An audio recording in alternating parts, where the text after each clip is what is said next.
29. É ilegal apaixonar-se por uma garota de 15 anos?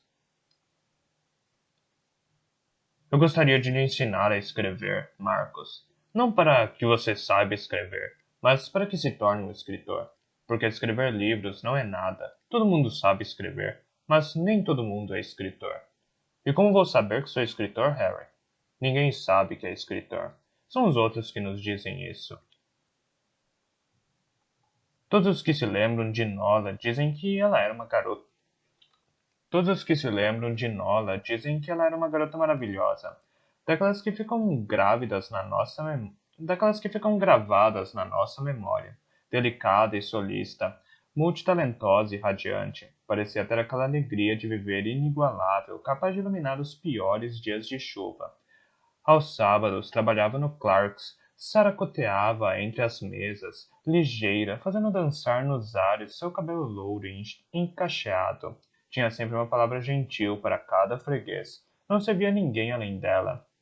Nola era um mundo inteiro em si. Era a filha única de David e Louise Kellerman, evangélicos do Sul, originários de Jackson, no Alabama,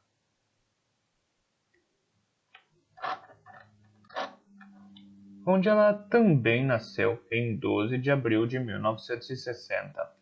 Os Kellerman haviam se mudado para Aurora no outono de 1969, depois que o pai de Nola fora nomeado reverendo da paróquia de St. James, a principal comunidade de Aurora que tinha uma notável afluência na época. O templo de St. James, situado na entrada sul da cidade, consistia num imponente pavilhão de madeira do qual mais nada subsiste hoje, depois que as comunidades de Aurora e Montbury foram obrigadas a fundir-se por motivos de economia orçamentária e escassez de fiéis.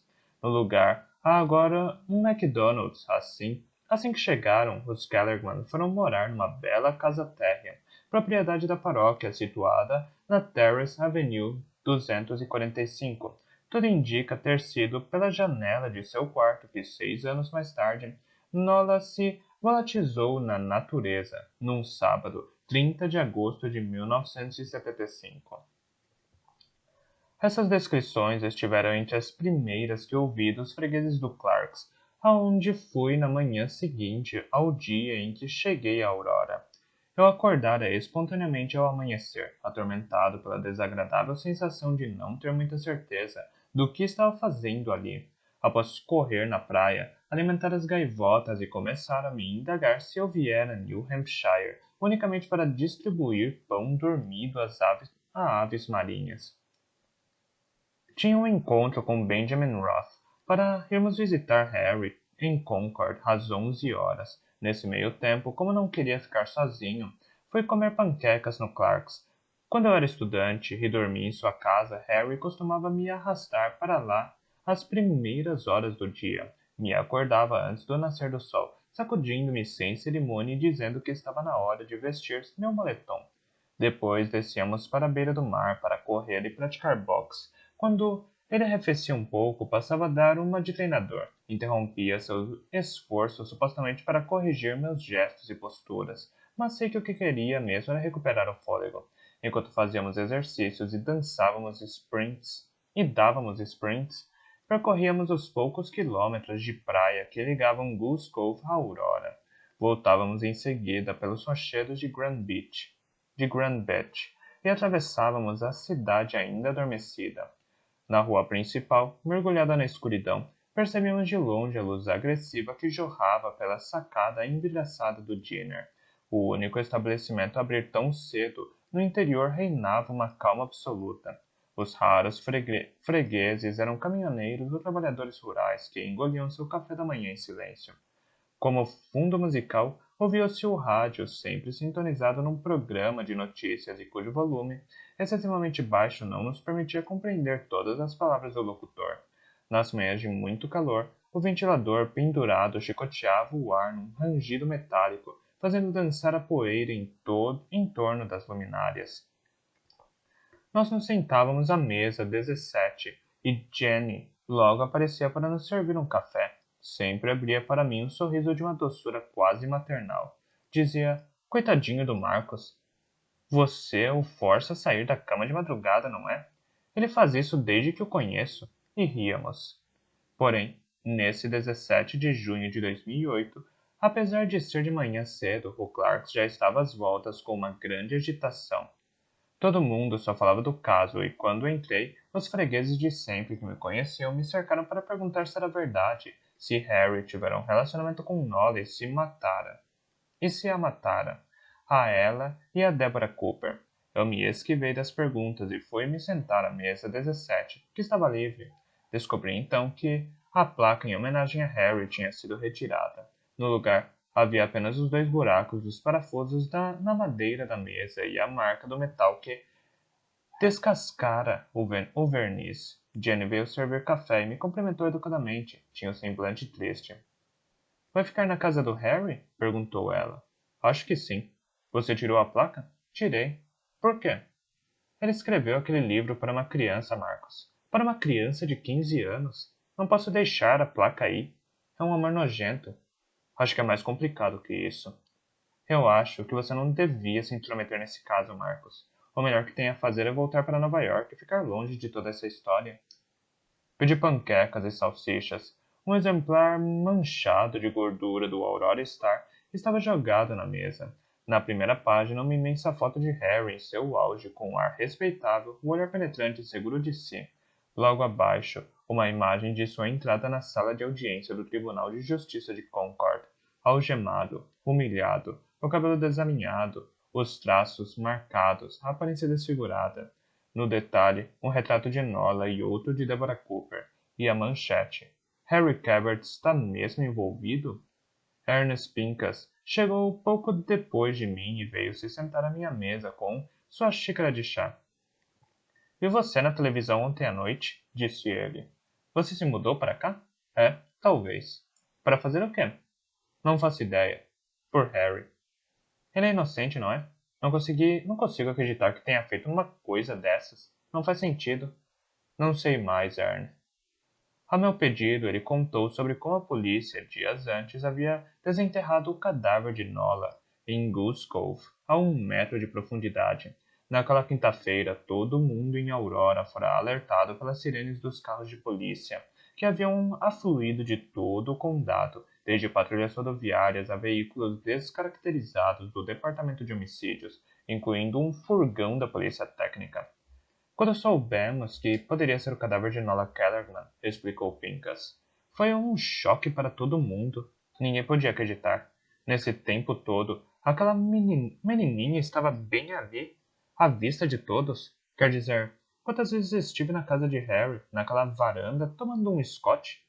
Praticamente ao lado dela. Seja franco, Marcos. Ele realmente escreveu aquele livro para ela? Não consigo acreditar que tenha tido alguma coisa. Por acaso você sabia de algo? Para não ter que responder. Para não ter que responder, mexi a colherinha dentro da xícara até formar um redemoinho.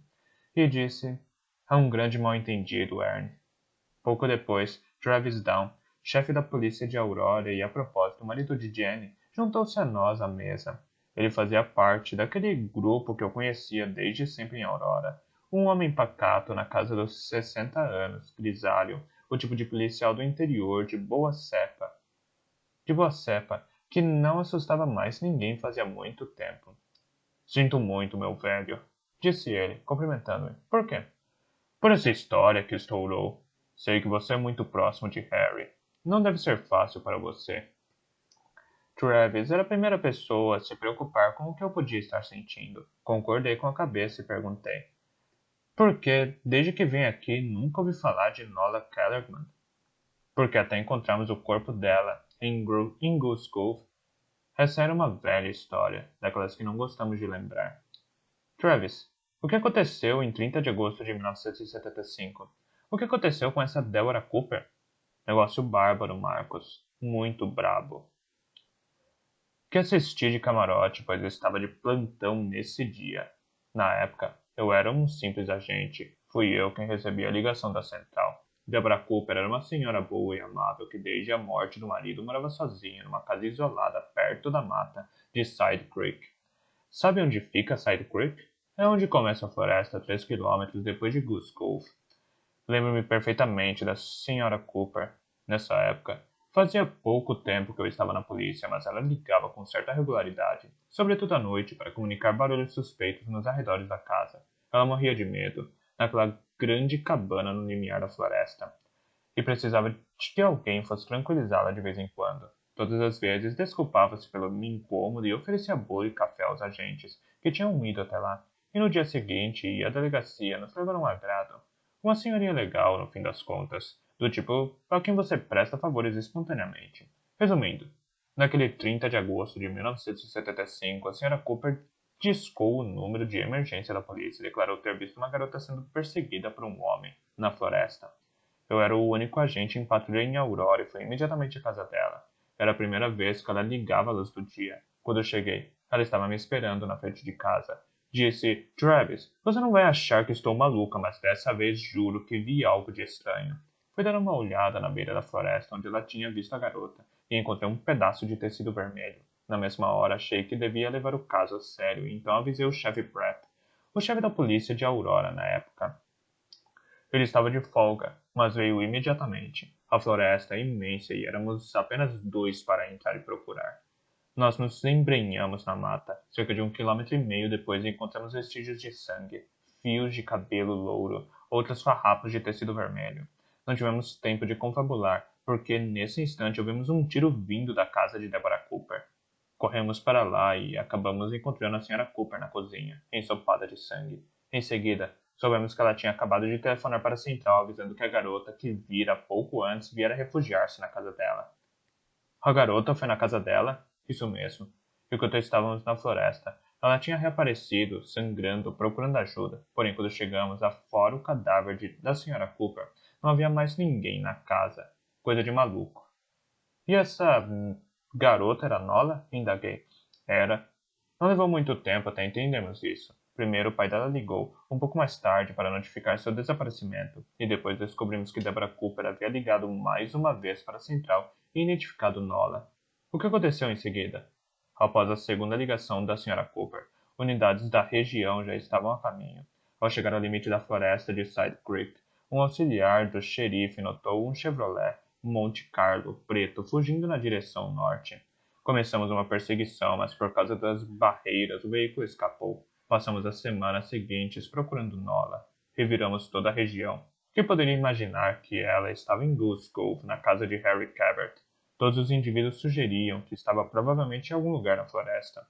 Organizamos buscas intermináveis, sendo que a floresta esconde-se até Vermont. Imagine só.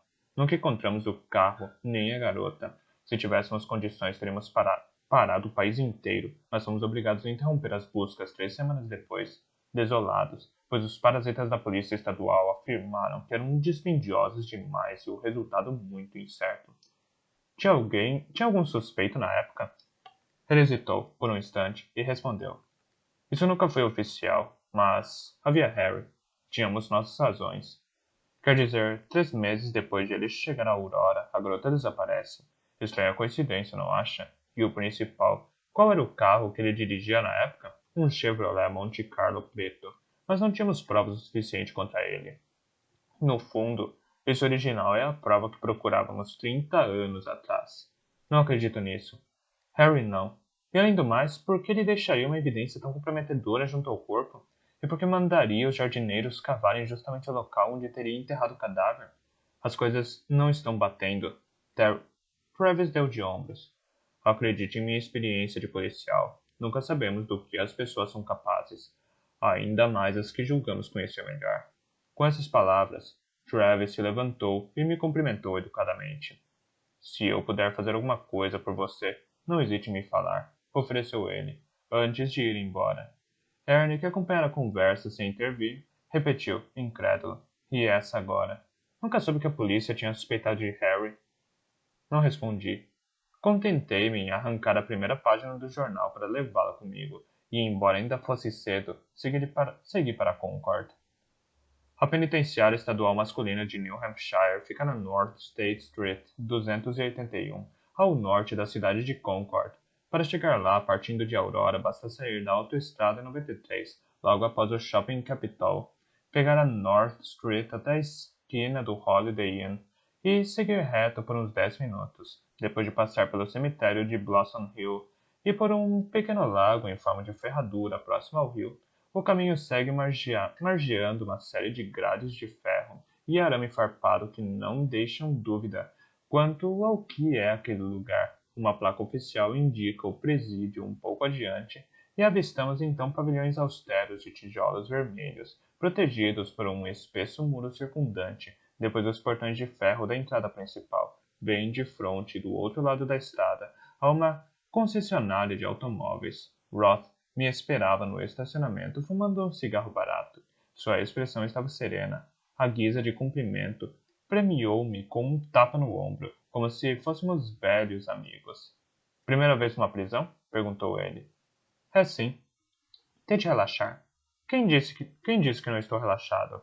Ele percebeu a multidão de jornalistas de plantão ali dentro, ali por perto.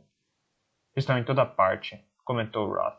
Por favor, não responda às solicitações deles. São abutres, Goldman. Vão espremer você até conseguirem arrancar informações bem picantes. Resista e continue calado. Qualquer frase sua mal interpretada pode voltar-se contra nós e atrapalhar minha estratégia de defesa. Qual é a sua estratégia? Ele me encarou com uma expressão séria. Negar tudo. Negar tudo? Repeti. Tudo. O relacionamento, o rápido, os assassinatos. Vamos declará-lo inocente. O absorver Harry. E espero, inclusive, reivindicar milhões de dólares em indenizações ao estado de New Hampshire. E o que vai fazer a respeito do original que a polícia encontrou junto ao corpo? E das confissões de Harry sobre o seu caso com Nola? Isso não prova nada. Escrever não é matar. Além do mais, Harry afirmou o seguinte, e sua explicação é conveniente. Nola levou consigo o original antes de desaparecer. Quanto ao namoro, era uma paixonite, nada de muito perverso, nada que possa ser considerado um crime. Você vai ver. O promotor não vai conseguir provar nada. Conversei com o auxiliar do chefe de polícia de Aurora, Travis Down. Ele disse que na época consideraram Harry um possível suspeito. Babaquice! Exclamou Roth, que se tornava facilmente grosseiro quando contrariado. Ao que parece, na época, o suspeito dirigia um Chevrolet Monte Carlo preto. Travis disse que era justamente o modelo do carro de Harry. Babaquice ao quadrado! Exagerou Roth. Mas é bom saber. Bom trabalho, Goldman. Esse tipo de informação é importante para mim. Aliás, você que conhece todos os caipiras que moram em Aurora, interrogue-os um pouco para saber desde já as lorotas que eles pretendem contar aos jurados, se forem citados como testemunhas durante o julgamento. E trate de descobrir também quem exagera na bebida e quem bate na mulher. Uma testemunha que bebe ou bate na mulher não é digna de confiança. Isso é uma técnica detestável, não acha? Guerra é guerra, Goldman. Bush mentiu aos Estados Unidos para atacar o Iraque, mas era necessário. Veja só, deram um pé na bunda do Saddam, libertaram os iraquianos e desde então o mundo está bem melhor. A maioria dos americanos era contra essa guerra. Ela não passou de um desastre. Pela expressão dele, parecia decepcionado. Ah, não, lamentou. Eu tinha certeza de que... Vai votar nos democratas, Goldman? É claro que vou votar nos democratas. Espere para ver. Eles vão cobrar impostos estratosféricos de ricaços como você. E depois vai ser tarde demais para chorar. Para governar os Estados Unidos é preciso ter colhões. E os elefantes têm colhões maiores que os burros. É assim. É genético. Você é um doce, Roth. De qualquer jeito, os democratas já ganharam a eleição. A maravilhosa guerra de vocês foi impopular o suficiente para fazer a balança pender para nosso lado. Roth abriu um sorriso irônico, quase incrédulo. Mas não me diga que acredita nisso.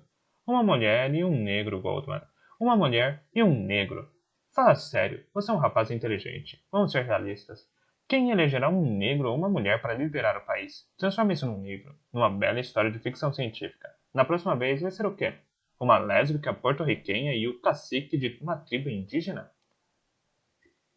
A meu respeito, após as formalidades de praxe, Roth me deixou por um instante a sós com Harry, na sala, onde ele nos aguardava. Ele estava sentado diante de uma mesa de plástico, vestindo o uniforme de presidiário com um ar desamparado. No momento em que entrei ali, seu rosto se iluminou, pôs-se de pé e demos um longo abraço antes de nos sentarmos, um de cada lado, mudos. Por fim, ele disse, estou com medo, Marcos. Vamos tirar você daqui, Harry. Tenho uma televisão, sabia? Vejo tudo o que dizem. É o meu fim. Minha carreira está acabada. Minha vida está acabada. Isso marca o início da minha queda. Acho que estou caindo. Você nunca deve ter medo de cair, Harry. Ele esboçou um sorriso triste. Obrigado por ter vindo. É o que fazem os amigos. Estou em Glasgow e alimentei as gaivotas. Pois saiba que, se quiser voltar para Nova York, vou entender perfeitamente. Não vou a lugar algum. Ross é meio esquisito, mas parece saber o que faz, e ele diz que você será absolvido. Ficarei aqui, vou ajudá-lo. Farei o que for preciso para descobrir a verdade e salvarei sua honra. E o novo livro? Ficou de entregá-lo à editora no fim do mês, não foi? Abaixei a cabeça. Não tem livro. Não tenho mais ideias. Como assim, mais ideias?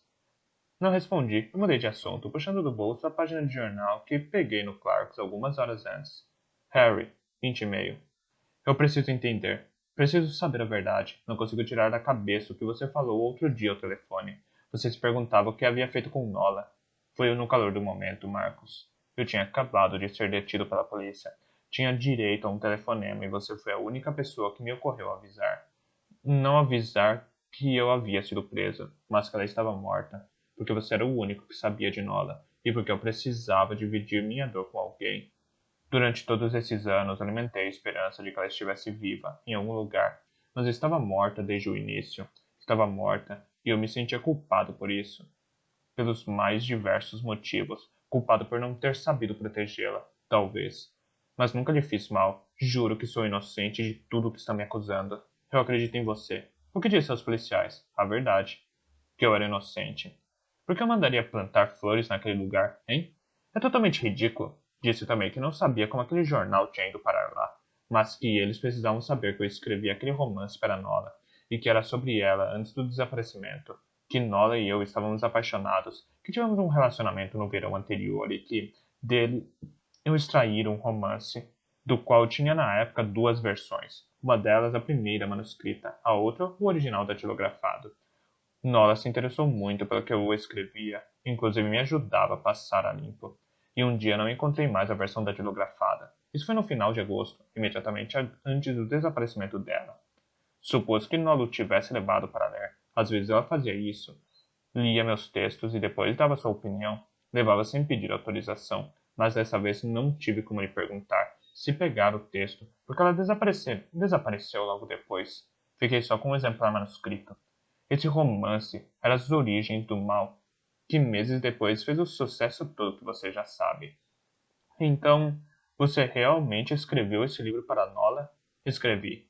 Vi na televisão que estão sugerindo tirá-lo de circulação. Mas o que aconteceu entre você e Nola? Uma história de amor, Marcos. Eu me apaixonei loucamente por ela, e acho que isso me levou à perdição. O que mais a polícia tem contra você? Não sei. E a caixa?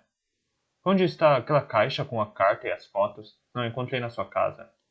Ele não teve tempo de responder. A porta da sala se abriu e fizeram um sinal para que eu me calasse. Era Roth. Ele se juntou a nós em volta da mesa e, enquanto se acomodava, Harry pegou discretamente o bloco de anotações que eu deixara à minha frente e nele escreveu algumas palavras que não consegui ler na hora. Roth começou a dar longas explicações sobre o desenrolar do processo e os trâmites. Em seguida, após meia hora de solilóquio, perguntou a Harry: por acaso há algum detalhe sobre Nola que omitiu de mim? Eu tenho que saber tudo. Isso é muito importante. Houve um momento de silêncio. Harry nos fitou por um longo tempo, e então falou: na verdade, há uma coisa que você precisa saber. É sobre o dia 30 de agosto de 1975. Naquela noite, no fatídico dia em que Nola desapareceu, ela iria me encontrar. Encontrar você? Repetiu Roth. A polícia me perguntou o que eu estava fazendo no fim do dia 30 de agosto de 1975, pois eu menti. Foi a única hora que não falei a verdade. Era fim de tarde e eu estava nas proximidades de Aurora, no quarto de um motel de beira de estrada, no caminho para Vermont, o Seaside Motel. Ele ainda existe. Eu estava no quarto 8, sentado na cama, esperando, perfumado como um adolescente, com uma abraçada de hortênsias azuis, as flores prediletas de Nola. Tínhamos marcado um encontro às 7 horas. E me lembro de estar esperando, mas ela não chegava. Deu 9 da noite. Ela estava 2 horas atrasadas. sendo que nunca se atrasava. Nunca. Coloquei as hortênsias de molho na pia e liguei o rádio para me distrair. Era uma noite pesada, tempestuosa. Eu estava com muito calor, sufocando dentro do meu blazer. Tirei o bilhete do bolso e o reli umas 10 vezes, talvez 100. Um bilhete que ela me escrevera alguns dias antes, uma pequena mensagem de amor da qual nunca me esquecerei, e que dizia para encontrá-la naquele quarto às 7 da noite e que então ficaremos juntos para sempre. Eu me lembro do locutor do rádio informando que eram 22 horas. 22 horas e nada de Nola. Acabei pegando no sono, de roupa e tudo, deitado na cama. Quando abri os olhos, a noite ficara para trás. O rádio continuava ligado e estava passando o boletim das 7 da manhã. Alerta geral na região de Aurora após o desaparecimento de uma adolescente de 15 anos, Nola Kellerman, ontem à noite por volta das 19 horas. A polícia procura qualquer pessoa que possa ter alguma informação. Na hora em que desapareceu, Nola Kellerman usava um vestido vermelho. Eu me levantei de um pulo, em pânico, corri para me livrar das flores e fui imediatamente para Aurora. Amarrotado e com o cabelo desgrenhado, já tinha pago pelo quarto com antecedência. Eu, eu nunca vira tantos policiais em Aurora. Havia criaturas de todos os condados. Na estrada, uma grande barreira verificava os carros que entravam e saíam da cidade, e o chefe da polícia, Gareth Pratt, com um fuzil automático nas mãos. Chefe, acabei de ouvir no rádio, comecei. Um absurdo, disse ele. O que aconteceu? Ninguém sabe. Nola Kellerman desapareceu de casa. Foi vista pela última vez perto de Side Creek Lane, onde à noite e desde então não temos qualquer vestígio dela. Ninguém sabe. Nola Kellerman desapareceu de casa. Foi vista pela última vez perto da Side Creek Lane, ontem à noite e desde então não temos qualquer vestígio dela. Toda a região está cercada, a floresta está sendo vasculhada. No rádio, dava interruptamente sua descrição. Adolescente, branca, 1,58 m de altura, 48 quilos, cabelo comprido e louro, olhos verdes, usando vestido vermelho. Tinha um colar de ouro com o nome Nola gravado. Vestido vermelho, vermelho, vermelho, repetiu o rádio. O vestido vermelho era o seu preferido. Ela o vestira para mim. Pronto. Era isso que eu estava fazendo na noite de 30 de agosto de 1975. Ross e eu estávamos boquiabertas. Vocês iam ficar juntos? Perguntei. No dia que ela desapareceu, vocês iam ficar juntos? Íamos. Foi por isso que me disse que se sentia culpado quando me ligou outro dia? Vocês tinham um encontro marcado e ela desapareceu no caminho para ele? Ele balançou a cabeça, consternado. Acho que, se não fosse esse encontro, talvez ela ainda estivesse viva. Quando saímos da sala, Ross disse que aquela história de fuga planejada era uma catástrofe e não podia vazar de jeito nenhum. Se a acusação ficasse sabendo, Harry estaria rodito. Nós nos despedimos no estacionamento e esperei entrar no carro para abrir o bloco de anotações e ler o que Harry escrevera. Marcos, no meu escritório, há um vaso de porcelana. Dentro há uma chave. É do escritório da Academia de Ginástica de Montbury. Escaninho 201. Está tudo lá. Queime tudo. Estou correndo perigo. Montbury era uma cidade vizinha a Aurora, situada a cerca de 15 quilômetros para o interior. Foi até lá na mesma tarde, após ter passado por Goose Cove e encontrado a chave no vaso dissimulada entre clipes. Havia somente uma academia em Montbury, que ficava num prédio moderno, todo envidraçado na rua principal da cidade. No vestiário deserto encontrei o escaninho 201, que a chave abriu. Dentro dele havia um moletom energéticos, luvas para musculação e a caixa de madeira que eu havia descoberto meses antes no escritório de Harry. Estava tudo lá, as fotos, as matérias de jornal, o bilhete escrito à mão por Nola. Encontrei também um maço de folhas amareladas e encadernadas. A página da capa estava em branco, sem título. Folheei as outras. Era um texto escrito à mão, e só precisei ler as primeiras linhas para perceber que era um manuscrito de As Origens do Mal. O manuscrito que meses antes eu tanto procurara. Dormia no vestiário de uma academia. Eu me sentei num banco e comecei a percorrer cada página, maravilhado, febril. A caligrafia era perfeita, sem rasuras. Alguns homens entraram para se trocar, mas permaneci alheio. Não conseguia desviar os olhos do texto. A obra-prima que eu queria tanto ter escrito, Harry fizera. Sentara-se à mesa de uma cafeteira e escrever aquelas palavras absolutamente geniais, aquelas frases sublimes que haviam comovido o país inteiro, tomando cuidado de dissimular em meio à trama seu caso de amor com Nola Kellerman. De volta a Glasgow, segui escrupulosamente as instruções de Harry. Acendi a lareira da sala e nela retirei o conteúdo da caixa, a carta, as fotos, os recortes de jornal e, por fim, o manuscrito. Estou correndo perigo, ele me escrevera. Mas a que perigo se referia? As chamas avivaram-se. A carta de Nola virou pó. As fotos ficaram esburacadas e, enfim, desapareceram por completo, sob o efeito do calor. O manuscrito incandesceu, formando uma grande labareda laranja, e as páginas decompuseram-se em brasas. Sentado diante da lareira, eu assistia à história de Harry e Nola se desfazendo. Terça-feira, 3 de junho de 1975. O tempo estava feio nesse dia. A tarde chegava ao fim e a praia estava deserta. Nunca, desde que chegara a aurora, o céu estivera tão escuro e ameaçador. A tormenta deixara o mar de ressaca, inchado de espuma e cólera. A chuva era iminente. Fora o mau tempo que o estimulara a sair. Ele descera a escada de madeira que levava da varanda da casa à praia e se sentara na areia, com o bloco de anotações no colo. Deixava a caneta deslizar pelo papel.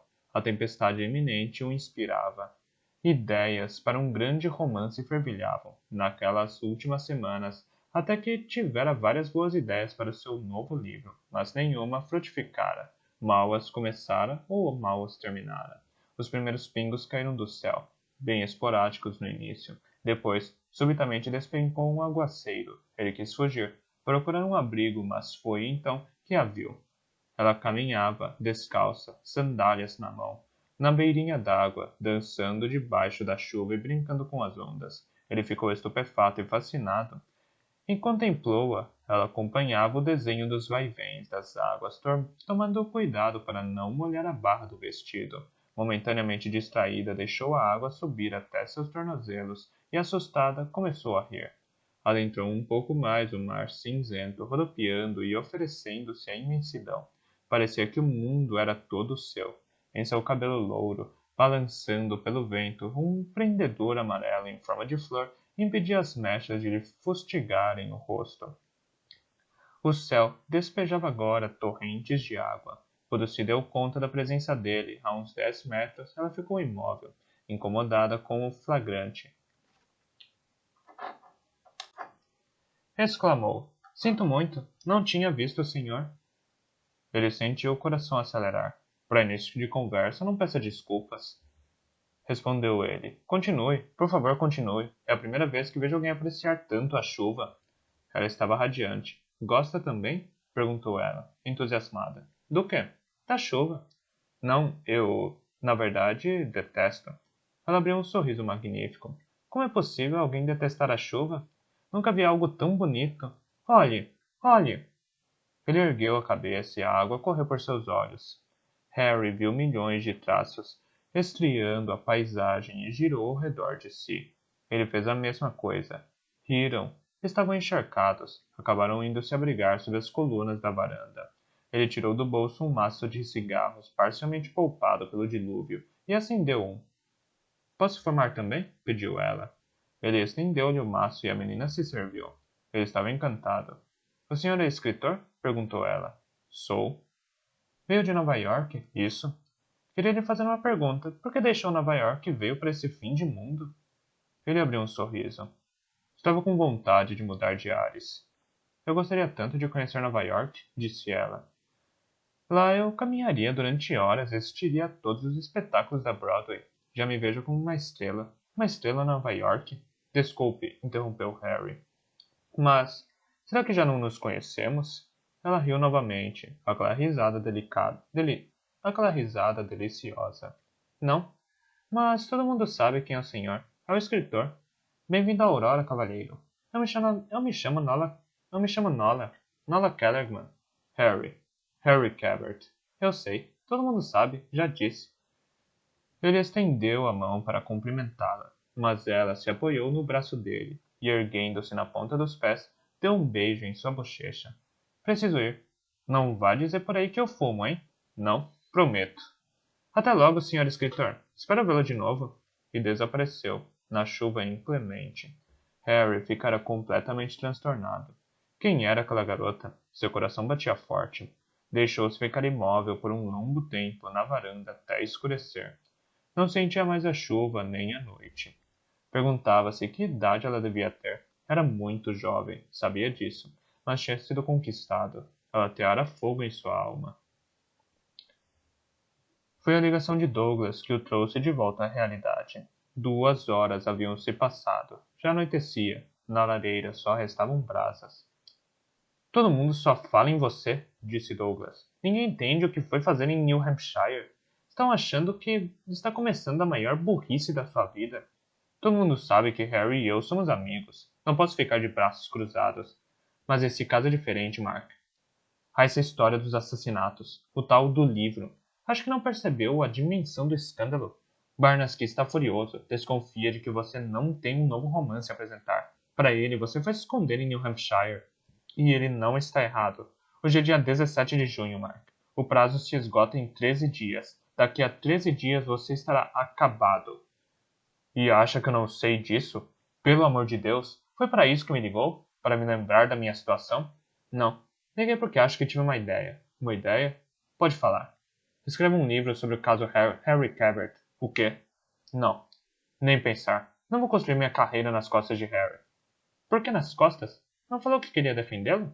Prove a inocência dele e escreva um livro sobre o caso. Pense no sucesso que faria. Tudo isso em 10 dias? Sugeri ao Barnaby, para acalmá-lo. O quê? Você... Preste atenção, Mark. Antes de dar um ataque. Barnaby acha que é uma oportunidade de ouro. Disse que Marcus Goldman, contando o caso Harry Cabot, é um negócio de cifras com 7 zeros. Poderia ser o livro do ano. Ele está disposto a renegociar seu contrato. Propõe começar do zero, um novo contrato, que anula o anterior e lhe dá, além disso, $500,000 como adiantamento. Sabe o que isso significa?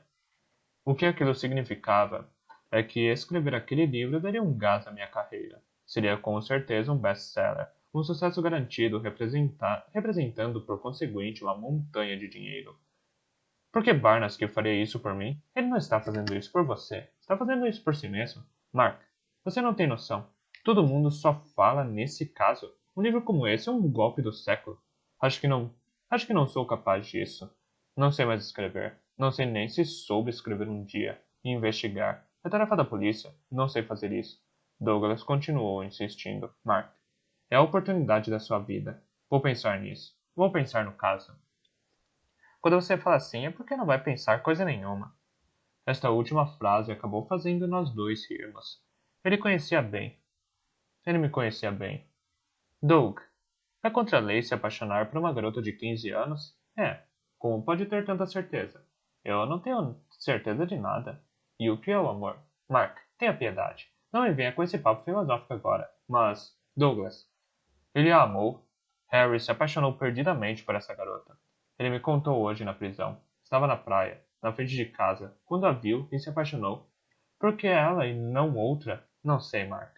Mas gostaria de saber o que os une dessa forma. O que o une dessa forma, Cabot? O Formidável, respondi. Quem? O Formidável. Um rapaz que não conseguia progredir na vida, até conhecer Harry. Foi Harry que me ensinou a ser escritor. Foi ele que me ensinou a importância de saber cair. Do que está falando, Mark? Você bebeu? Você é um escritor porque é talentoso? Não. Justamente. Ninguém nasce escritor. A gente se torna um. Foi isso que aconteceu em Burroughs em 1998? Foi. Harry me transmitiu todo o seu conhecimento. Eu devo tudo a ele. Quer conversar sobre isso? Se você quiser. Naquela noite, contei a história. Contei a Douglas a história que me ligava a Harry. Após nossa conversa, desci à praia. Eu precisava adiar. Através da escuridão, adivinhavam-se nuvens espessas. O ar estava abafado, o temporal era iminente, o vento bateu de súbito, as árvores começaram a balançar em fúria, como se o próprio mundo anunciasse o fim do grande Harry Cabot. Só bem mais tarde retornei a Goose Cove. Foi ao chegar à porta da entrada principal que encontrei o bilhete, escrito à mão, por um anônimo durante minha ausência. Um envelope bem simples, sem qualquer referência, dentro do qual eu encontrei uma mensagem impressa de um computador, que dizia: "Volte para casa, Goldman."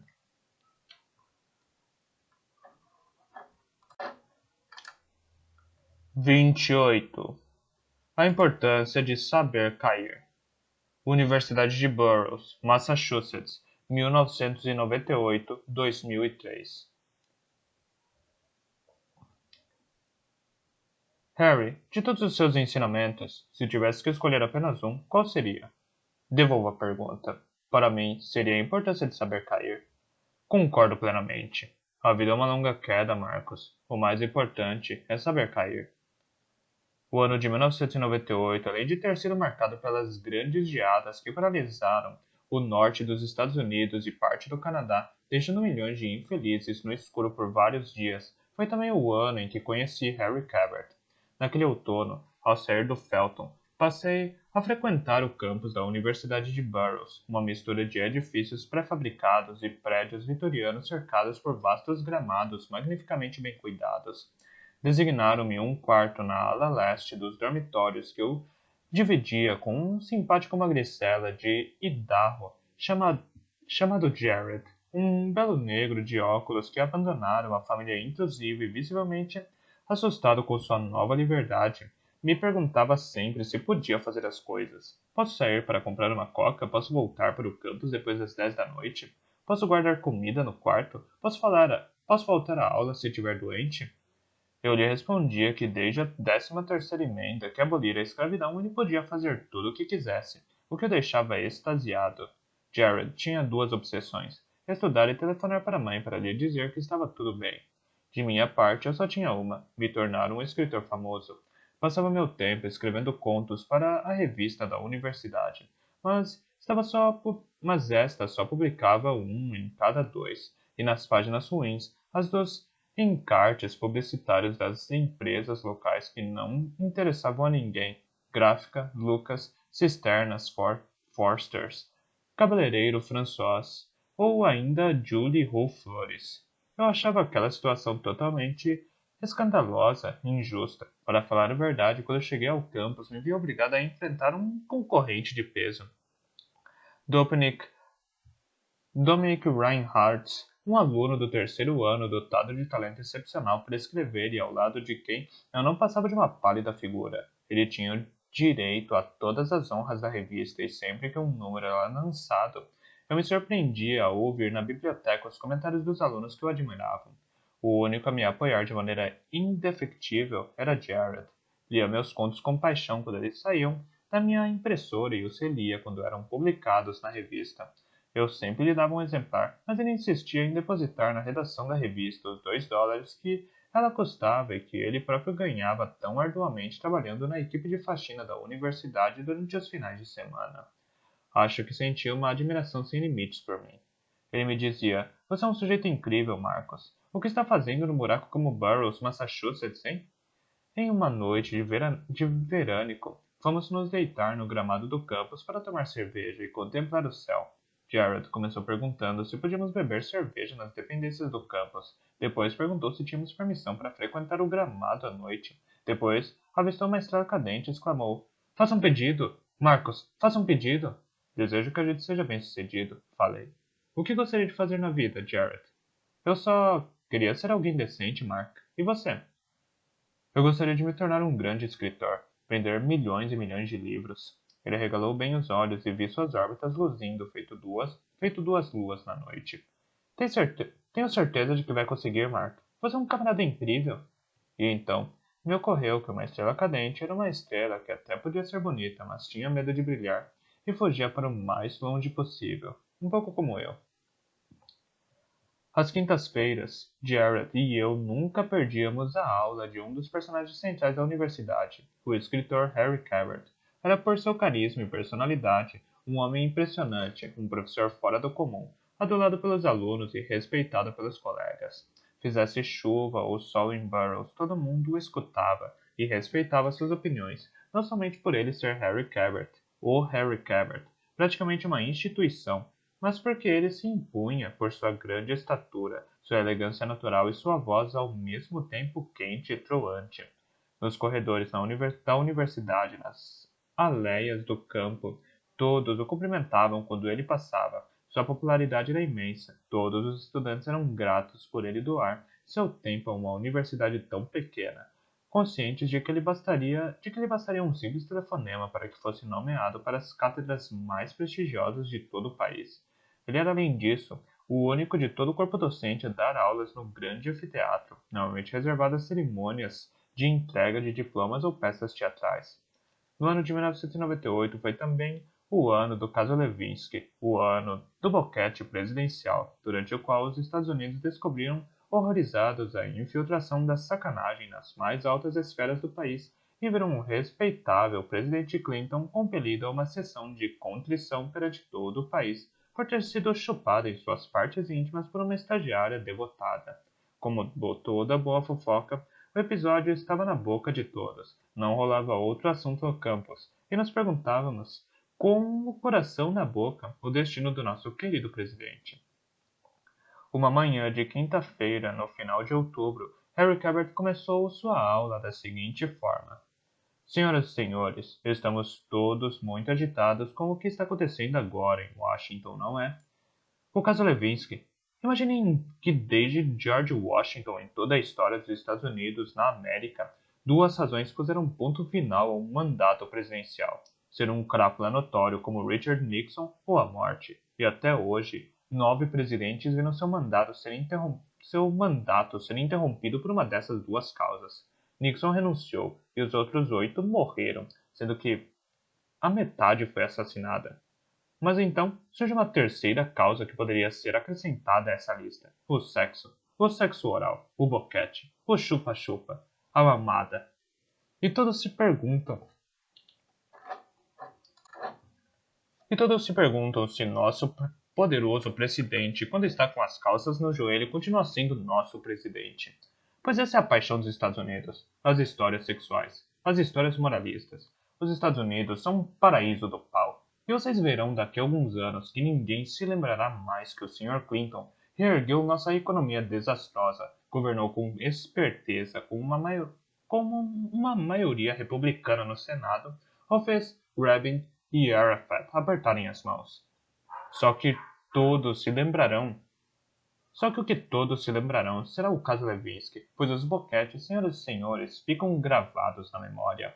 Resumindo, então, descobrimos que nosso presidente gosta de ser chupado de vez em quando. E daí? Com certeza, ele não é o único. Quem nesta sala também não... Quem nesta sala também gosta disso? Após dizer as palavras, Harry se calou e seus olhos varreram o auditório. Houve um longo momento de silêncio. A maioria dos alunos fitava os próprios sapatos. Jared, sentado ao meu lado, chegou a fechar os olhos para não encontrar o olhar do professor. Pois levantei a mão. Eu estava sentado nas últimas fileiras e Harry, apontando com o dedo, declarou, dirigindo-se a mim: Levante-se, meu jovem. Levante-se para que possamos vê-lo bem e extravase o que há em seu coração. Subi, indomidamente, na cadeira. Gosto muito de boquete, professor. Meu nome é Marcus Goldman e Gosto muito de boquete, professor. Meu nome é Marcus Goldman e gosta de ser chupado como nosso presidente. Harry abaixou os óculos de leitura e fitou-me com um ar divertido. Mais tarde, me confessaria. Neste dia, quando vi aquele rapaz atrevido de pé na cadeira, pensei comigo: Tá merda, finalmente um homem. Naquela hora, ele só me perguntou: Mas conte para nós, mocinho. Gosta de ser chupado por garotos ou garotas? Por garotas, professor. Sou um homem heterossexual e um bom americano. Deus abençoe o nosso presidente, o sexo e os Estados Unidos. O auditório, atordoado, caiu na risada e aplaudiu. Harry estava encantado. Explicou a meus colegas. Mas vejam só. Agora mais ninguém olhará para esse pobre rapaz com os mesmos olhos. Todo mundo pensará: esse é o garoto nojento que gosta de uma sacanagem. E pouco importam seus talentos, suas qualidades. Ele será para sempre o Sr. Boquete. Voltou novamente para mim. Sr. Boquete, será que agora pode nos indicar o motivo de tais confissões, quando seus outros colegas tiveram o bom senso de ficar calado? Porque no paraíso do pau, Professor Cabot, o sexo pode tanto destruí-lo como levá-lo ao ápice. E agora que a plateia está com os olhos fixos em mim, tenho o prazer de informar que escrevo ótimos contos que são publicados na revista da universidade, cujos exemplares estarão à venda por míseros $5 no fim desta aula. Quando a aula acabou, Harry veio me encontrar na saída do anfiteatro. Meus colegas conseguiram esgotar todo o estoque da revista. Harry comprou o último exemplar. Vendeu quantas? Perguntou ele. Tudo o que eu tinha, ou seja, 50 exemplares. E me encomendaram 100, pagos antecipadamente. Paguei $2 por cada um e os revendi a 5. Assim acabei de lucrar $450, sem falar que um dos membros do conselho editorial da revista me convidou para ser o editor-chefe. Ele disse que foi o responsável por uma grande ação publicitária para a revista que eu nunca tinha visto algo parecido. Ah, sim, já ia esquecendo, umas 10 garotas me deram seus números de telefone. O senhor tinha razão. Estamos no paraíso do pau, e cabe a cada um de nós utilizá-lo com sabedoria. Ele sorriu e estendeu a mão para mim. Harry Cabot, apresentou-se. Sei quem o senhor é, sou Marcus Goldman. Sonho em ser um grande escritor como o senhor. Espero que goste do meu conto.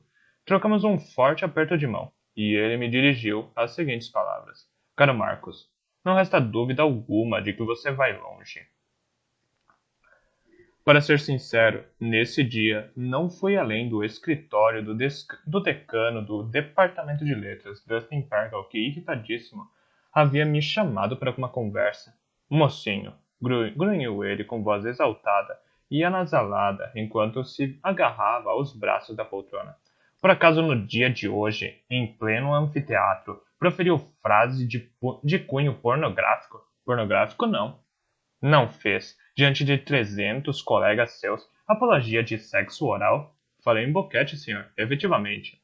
Ele ergueu os olhos para o teto. Sr. Goldman, admite ter dito as palavras Deus abençoar sexo heterossexual, homossexual e Estados Unidos na mesma frase? Não me lembro mais exatamente do teor das minhas declarações, mas sim, era mais ou menos por aí. Ele tentou manter a calma e articulou as palavras devagar. Sr. Goldman, pode me dizer que tipo de frase obscena é capaz de conter todas essas palavras juntas? Ah, não se aflija, senhor decano. Não foi uma frase nada obscena, foi simplesmente uma bênção destinada a Deus, aos Estados Unidos, ao sexo e a todas as práticas daí decorrentes. Pela frente, por trás, pela esquerda, pela direita e em todas as direções, se é que me entende. Como sabe, nós americanos somos um povo que gosta de abençoar. É cultural. Sempre que estamos satisfeitos, abençoamos. Ele ergueu o olhar para o teto. É verdade que depois montou um estandarte regular de venda da revista na universidade da saída do anfiteatro? Perfeitamente, senhor. Mas foi um caso de força maior e o qual esclareço aqui de bom grado. Veja bem, não me dá muito trabalho escrever contos para a revista, mas a redação insiste em publicar o que escrevo nas piores páginas. Portanto, eu precisava de um pouco de publicidade, caso contrário ninguém leria meu conto. Por que escrever se ninguém lê? É um conto pornográfico? Não, senhor. Eu gostaria de dar uma olhada. Será um prazer. Custa $5 o exemplar. Pergal explodiu. Sr. Goldman, acho que ainda não percebeu a gravidade da situação? Suas frases chocaram. Recebemos queixas dos alunos. É uma situação constrangedora para o senhor. Para mim, para todo mundo. Aparentemente, o senhor teria declarado que ele leu em um papel à sua frente. Gosto de boquete. Sou um bom heterossexual e um bom americano. Deus abençoe o nosso presidente, o sexo e os Estados Unidos. Pelo amor de Deus, que palhaçada é essa? É a pura verdade, senhor decano. Sou um bom heterossexual e um bom americano. Não me interessa. Sua orientação sexual não diz respeito a ninguém, Sr. Goldman. Quanto às práticas repulsivas que se desenrolam entre suas pernas, seus colegas nada têm a ver com isso. Mas eu simplesmente respondi às perguntas do professor Cabot. Ao ouvir essa última frase, Pergol engasgou. O quê? O que disse? As perguntas do professor Cabot? Isso mesmo. Ele perguntou quem gostava de ser chupado e como levantei a mão porque julgo ser falta de educação não responder quando lhe fazem uma pergunta, ele quis saber se eu preferia ser chupado por garotos ou por garotas, só isso. O professor Cabot perguntou se o senhor gosta de... Exatamente isso. Entenda, senhor. É tudo culpa do presidente Clinton. O que o presidente faz é o que todo mundo quer fazer também. Fargo levantou-se para procurar um envelope entre suas pastas suspensas. Ele se sentou diante de uma mesa e me olhou diretamente nos olhos. Quem é você, Sr. Goldman? Fale um pouco de sua pessoa. Estou curioso para saber de onde vem. Contei que nascera no fim dos anos 1970 em Newark, de uma mãe funcionária de uma loja de departamentos e de um pai engenheiro. Família de classe média, bons americanos, filho único, infância e adolescência felizes, em que pese uma inteligência superior à média. Colégio Felton, o formidável, torcedor dos Giants, aparelho nos dentes aos 14 anos, férias na casa de uma tia, em Ohio, avós na Flórida, para aproveitar o sol e as laranjas.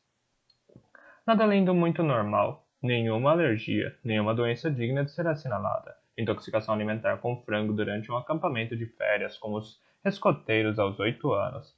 Gosta de cães, não de gatos. Esportes que pratico. Lacrosse, corrida e boxe. Ambição, me tornar um célebre escritor. Não fumo porque dá câncer no pulmão e a pessoa fica cheirando mal ao acordar. Bebo razoavelmente. Prato predileto, bife e macarrão com queijo ralado. Consumo eventual de frutos do mar, sobretudo no Joe's Stone Crab, na Flórida, embora minha mãe pense que isso traz má sorte por causa da nossa origem. Fergal ouviu minha biografia sem pestanejar. Quando terminei, ele disse simplesmente: Sr. Goldman, quer parar com suas histórias, por favor? Acabo de tomar conhecimento de seu histórico escolar. Dei alguns telefonemas, falei com o diretor de Felton. Ele me relatou que o senhor era um aluno fora do comum e poderia ter ido para grandes universidades. Então responda: o que está fazendo aqui?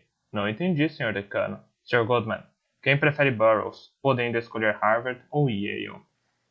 Minha audácia no anfiteatro mesmo, quase custando minha vaga em Burroughs, mudaria minha vida drasticamente. Naquele momento, Pergal encerrou nossa conversa, declarando que iria pensar no que fazer comigo, e no fim, o caso não teve maiores consequências para mim. Mais tarde, eu ficaria sabendo que Pergal, que acreditava que um estudante, uma vez problemático, seria sempre problemático, quisera me expulsar e havia sido Harry quem defendera minha permanência em Burroughs. No dia seguinte a esse memorável episódio, fui referendado como editor-chefe da revista da universidade e resolvi imprimir-lhe uma nova dinâmica. Como um bom formidável, decidi que essa nova dinâmica consistiria em deixar de publicar os artigos do Reinhardt e atribuir a mim mesmo a capa de todas as edições. Dias depois, na segunda-feira seguinte, encontrei por acaso Harry na academia de boxe do campus, que eu frequentava assiduamente desde que chegara ali. Era a primeira vez que o via por lá. O lugar não costumava atrair muita gente. Em Burroughs, as pessoas não praticavam boxe. E, exceto eu, o único que aparecia com certa regularidade era Jared, que eu conseguira convencer a lutar alguns rounds comigo. Uma segunda-feira, sim. Outra não. O único que aparecera com certa regularidade era Jared, que eu conseguira convencer a lutar alguns rounds comigo, uma segunda-feira sim, outra não, pois eu precisava de um parceiro bem fraco de preferência para ter certeza de que iria vencer. E uma vez a cada 15 dias eu o destroçava com certa volúpia, há de ser para sempre o formidável. Na segunda-feira em que Harry apareceu na academia, eu estava ocupado treinando minha posição de guarda, diante de um espelho. Ele usava os trajes esportivos com a mesma elegância com que vestia ternos com colete. Ao entrar, cumprimentou-me de longe e disse simplesmente: Não sabia que também gostava de boxe, Sr. Goldman. Em seguida, ele foi exercitar com um saco de pancada num canto da sala. Ele tinha boas posturas, era ágil e rápido.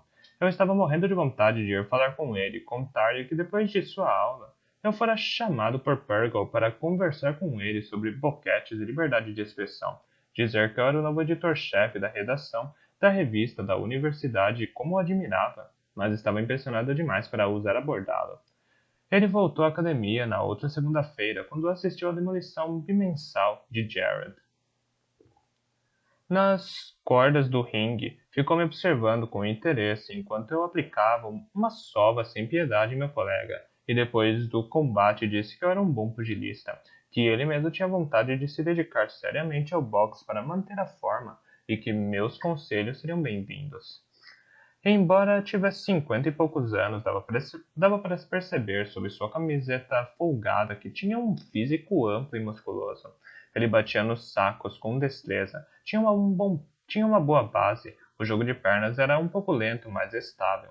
A guarda e reflexos intactos. Sugeri então que treinasse um pouco no saco de pancadas para começar, e passamos a tarde nisso, e ele voltou na outra segunda e nas seguintes. E assim, me tornei, de certa forma, seu personal trainer. Foi dessa maneira, ao longo dos exercícios, que Harry e eu começamos a nos aproximar. Muitas vezes, após a prática, conversávamos um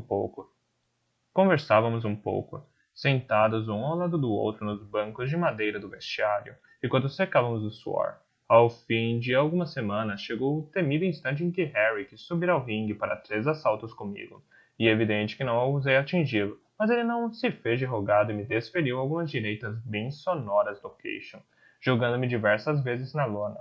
Ele achava graça e dizia que não praticava daquela forma havia anos, e tinha se esquecido de como era divertido. Após eu ter ficado moído e de ter sido chamado de frangote, ele me convidou para jantar.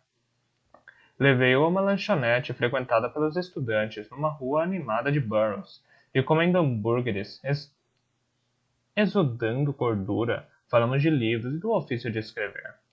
Você é um bom aluno, elogiou ele, muito competente. Obrigado, deu meu conto? Ainda não. Gostaria muito de saber o que acha dele. Muito bem, meu amigo. Se isso faz feliz, prometo dar uma olhada e dizer minha opinião. Mas seja severo, repliquei. Tenha minha palavra. Ele me chamara de amigo, o que mexera demais comigo. Na mesma noite, liguei para meus pais para dar a notícia. Em poucos meses de faculdade, eu já estava saindo para jantar com o grande Harry Cabot. Minha mãe, exultante de alegria, ligou imediatamente para metade do estado de Nova Jersey para anunciar que o prodigioso Marcos, o seu Marcos o Formidável, já começara a se relacionar com as mais altas esferas da literatura. Marcos iria se tornar um grande escritor. E isso era claro e evidente. O jantar depois do box logo foi instituído como ritual da segunda-feira, momentos que circunstância alguma deveria impedir e que intensificaram minha sensação de ser o formidável. Eu tinha uma relação privilegiada com Harry Cabot, agora, às quintas, quando eu fazia algum comentário durante sua aula, enquanto os demais alunos tinham de conter-se com um banal senhorita ou senhor, ele me chamava só de Marcos. Alguns meses mais tarde, devia ser janeiro ou fevereiro, pouco depois do recesso de Natal, durante um de nossos jantares de segunda-feira, insisti com Herbert para saber o que ele achara do meu conto, pois ele continuava sem falar sobre isso. Após um momento de hesitação, ele me perguntou: Quer mesmo saber, Marcos? É claro, pode ser crítico, estou aqui para aprender. Você escreve bem. Tem um enorme talento. Corei de prazer. Que mais? Indaguei, impaciente. Você tem o dom. Isso é inegável. Eu estava no auge da felicidade. Mas há algum aspecto que eu deva melhorar, em sua opinião? Ah, com certeza. Sabe, apesar do seu potencial, o que li, no fundo, é ruim. Péssimo, para falar a verdade. Não presta. Aliás, é o caso de todos os outros textos seus que li na revista da universidade. É um crime derrubar árvores para imprimir coisas tão ruins. Proporcionalmente, não há florestas o suficiente para a quantidade de maus escritores que povoam este país. Vai precisar se esforçar. Senti meu sangue parar de correr, como se eu tivesse levado uma porrada. Estava comprovado, portanto, que Harry Cabot, o rei da literatura, era acima de tudo o rei dos patifes. Você é sempre assim? Perguntei, num tom ríspido. Ele abriu um sorriso divertido, considerando-me com seu ar superior, como se saboreasse aquele instante. Sempre assim? Como? Perguntou Harry. Intragável. Ele desatou a rir. Sabe, Marcos, se é exatamente o tipo de sujeito que você é, um pretensiosinho do primeiro ano que pensa que Newark é o centro do mundo. Parecido com o que os europeus pensavam ser na Idade Média, antes de pegarem um barco e descobrirem que a maior parte das civilizações do outro lado do oceano era mais desenvolvida que a deles, o que tentaram escamotear, provocando grandes massacres. O que eu quero dizer, Marcos, é que você é um cara sensacional, mas corre grande risco de sumir na poeira se não mexer um pouco a bunda. Seus textos são bons, mas precisa rever tudo: estilo, frases, conceitos, ideias. Será preciso se questionar e trabalhar muito mais. Seu problema é que você não trabalha o bastante. Contenta-se com muito pouco, alinha palavras sem escolhê-las direito, e dá para sentir isso. Acha que é um gênio, não é? Mas está errado. Seu trabalho é descuidado e, por conseguinte, não vale nada. Está me acompanhando? Mais ou menos. Eu estava furioso. Como ele se atrevia, por mais que fosse Harry Cabot? Como ousava dirigir-se assim a alguém com a alcunha de o formidável? Harry prosseguiu. Vou dar um exemplo muito simples. Você é um bom pugilista, isso é fato, sabe lutar. Mas olhe-se no espelho, você só mede forças com aquele pobre coitado, aquele magrelo a quem espanca feito um surdo, com uma espécie de autossatisfação que me dá ânsia de vômito. Você só mede forças com ele porque tem certeza de que vai dominá-lo. Isso faz de você um fraco, Marcos, um cagão, um bunda mole, um nada, um vazio absoluto, um blefe, uma revista. Você é só fachada, e o pior é que se satisfaz plenamente com isso. Meça forças com um adversário de verdade. Tenha coragem. O boxe não mente, jamais. Subir ao ringue é um meio bastante confiável de saber o que valemos. Ou nocauteamos ou somos nocauteados. Mas não podemos mentir nem para nós mesmos, nem para os outros. Você, porém, sempre dá um jeito de brilhar. É o que se chama de impostor. Sabe por que colocavam seus textos no final da revista? Porque eles eram ruins, só por isso. E por que os de Reinhardt recebiam todos os elogios? Porque eram muito bons. Isso poderia estimulá-la a se superar, trabalhar feito um louco e escrever um texto magnífico, mas era muito mais simples dar seu pequeno golpe de estado, descartar Reinhardt e publicar a si mesmo em vez de se questionar. Deixe-me adivinhar, Marcos. Você funcionou assim a vida inteira? Estou enganado? Eu estava morrendo de raiva. Gritei. Você não sabe nada, Harry. Eu era idolatrado no colégio. Eu era um formidável. Olhe para si mesmo, Marcos. Você não sabe cair. Você tem medo da queda. É por essa razão, caso não mude nada, que se tornará uma criatura vazia e desinteressante. Como podemos viver sem saber cair? Olhe nos seus olhos, porra, e pergunte-se o que está fazendo em Burroughs. Dê o seu histórico. Falei com Pergal. Ele estava prestes a expulsá-lo, seu geniozinho. Você poderia ter ido para Harvard e Yale, toda a Ivy League se quisesse, mas não. Tinha que vir para cá, porque Nosso Senhor lhe deu um par de colhões tão exíguos que você não teve coragem de medir forças com verdadeiros adversários. Também liguei para Felton e conversei com o diretor, aquele coitado totalmente inepto que falou sobre o formidável com uma voz chorosa. Ao vir para cá, Marcos, você sabia que seria esse personagem invencível, forjado da cabeça aos pés. Essa persona armada para enfrentar a vida de verdade. Aqui, você sabia com antecedência que não correria o risco de cair, pois acho que este é o seu problema. Você ainda não percebeu a importância de saber cair. E se não dar a volta por cima, este será o motivo do seu fim. Após dizer essas palavras, escreveu em seu guardanapo um endereço em Lowell, Massachusetts, a 1 hora de carro dali. Falou que era uma academia de boxe, onde todas as quintas-feiras realizavam-se combates abertos a todos, e foi embora, deixando a conta para eu pagar. Na outra segunda-feira, Cabert não apareceu na academia de boxe, nem na seguinte. No anfiteatro, ele me tratou como senhor e se mostrou desdenhoso. Finalmente decidi esperá-lo na saída de uma de suas aulas. Não vai mais à academia? Perguntei. Gosto muito de você, Marcos. Mas repito, você é um chorão disfarçado de pretensioso, e meu tempo é muito valioso para que eu desperdice com uma pessoa assim. Burroughs não é o seu lugar, e não tenho nada a fazer em sua companhia. Foi assim que na quinta-feira seguinte, furioso, peguei o carro de Jared emprestado e fui à academia de boxe que Harry me indicara. Era um vasto hangar, em plena zona industrial. Um lugar horrível, apinhado de gente, o ar fedorento a suor e sangue. No ringue central, um combate de raiva, de rara violência. No ringue central, um combate de rara violência rolava solto, e os numerosos espectadores, espremendo-se nas cordas, uivavam como idiotas. Eu estava com medo, com vontade de fugir, dar-me por vencido, mas nem sequer tive essa chance. Um negro colossal que depois descobri ser o dono da academia despontou na minha frente. Vai lutar, Branquelo? Perguntou ele. Respondi que sim, e ele me mandou trocar de roupa no vestiário. 15 minutos depois, eu estava no ringue, cara a cara com ele. Para um combate em 2 assaltos. Jamais esquecerei a coça que ele me infligiu naquela noite. Tanto que cheguei a pensar que ia morrer. Fui literalmente massacrado sob os vivas selvagens da plateia.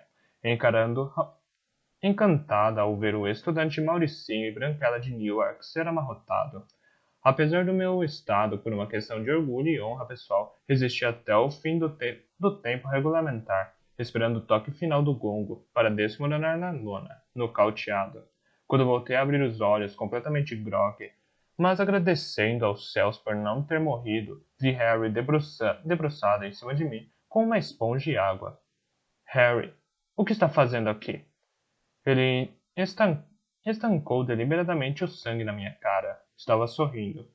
Meu querido Marcos, você tem um par de colhões que vai além da compreensão. Esse sujeito deve pesar uns 30 quilos a mais que você. E você conseguiu travar uma luta magnífica. Estou muito orgulhoso. Tentei me levantar, mas ele me dissuadiu. Não se mexa desse jeito. Acho que está com o nariz quebrado. Você é um bom garoto, Marcos. Eu já desconfiava e você acaba de me provar isso. Ao aceitar essa luta, acaba de provar que as esperanças que deposito em você desde o dia em que nos conhecemos não são vãs. Acaba de demonstrar que é capaz de se enfrentar e se superar. Agora podemos ser amigos. Faço questão de dizer. Você é a pessoa mais brilhante que conheci nesses últimos anos, e não resta nenhuma dúvida de que se tornará um grande escritor. Vou ajudá-lo. Foi depois do episódio da surra monumental em Lowell, portanto, que nossa amizade começou de verdade, e Harry Cabot, meu professor de literatura de dia, tornou-se simplesmente Harry, meu parceiro de boxe, nas noites de segunda-feira e amigo e mestre em eventuais tardes de folga, quando me ensinava a ser um escritor. Essa última atividade costumava acontecer aos sábados. Nós nos encontrávamos num dinner próximo ao campus e instalados em uma grande mesa, na qual podíamos espalhar livros e papéis. Ele relia meus textos e me dava conselhos, incitando-me a recomeçar sempre, a nunca parar de repensar minhas frases. Um texto nunca está bom, afirmava ele, mas há um momento em que ele está menos ruim do que antes. Entre nossos encontros, eu passava horas em meu quarto trabalhando e retrabalhando meus textos. E foi assim que eu, que sempre evoluíra na vida com certa desenvoltura, que sempre soubera enganar o mundo, me deparei com um obstáculo. E que obstáculo! Harry Cabot em pessoa, que foi o primeiro e único a me confrontar comigo mesmo. Harry não se limitou a me ensinar a escrever. Abriu minha cabeça, fomos ao teatro, às exposições ao cinema, a ópera de Boston também. Dizia que uma ópera bem cantada era capaz de levá-la às lágrimas. Ele nos considerava muito parecidos, ele e eu. E vez por outra, discorria sobre sua vida ingressa de escritor. Dizia que escrever mudara sua vida e que isso aconteceria em meados dos anos 1970. Eu me lembro de que um dia, enquanto íamos para os arredores Tennessee, Tennessee Bridge, para escutar um coral de aposentados, ele desencavou sua memória.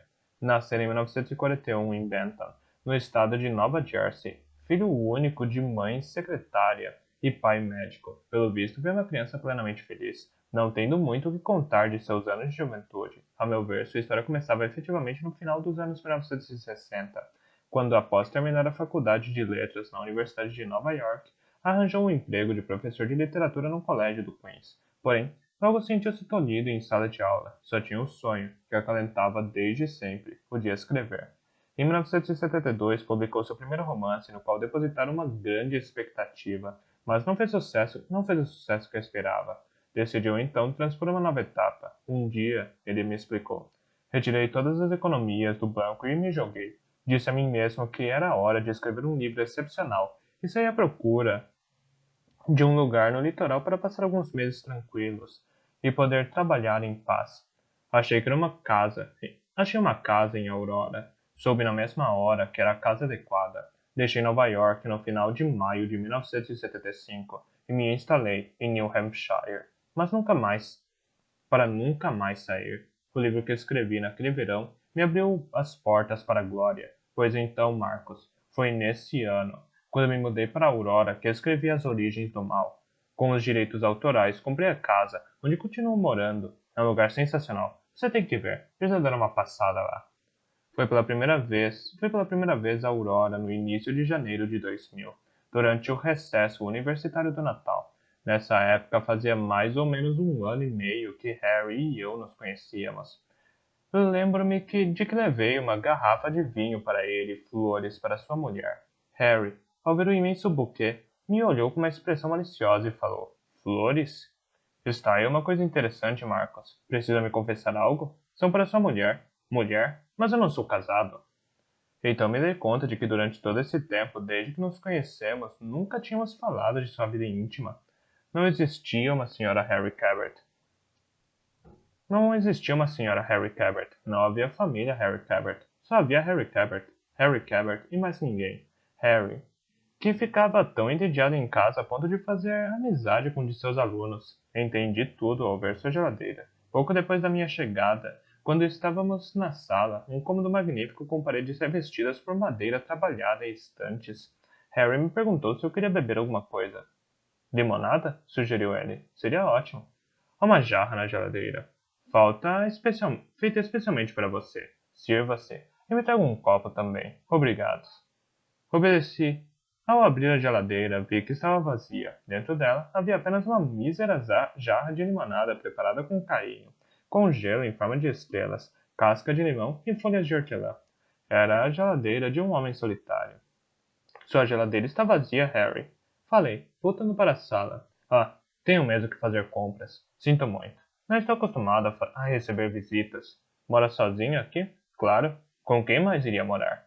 Então, não tem família? Não.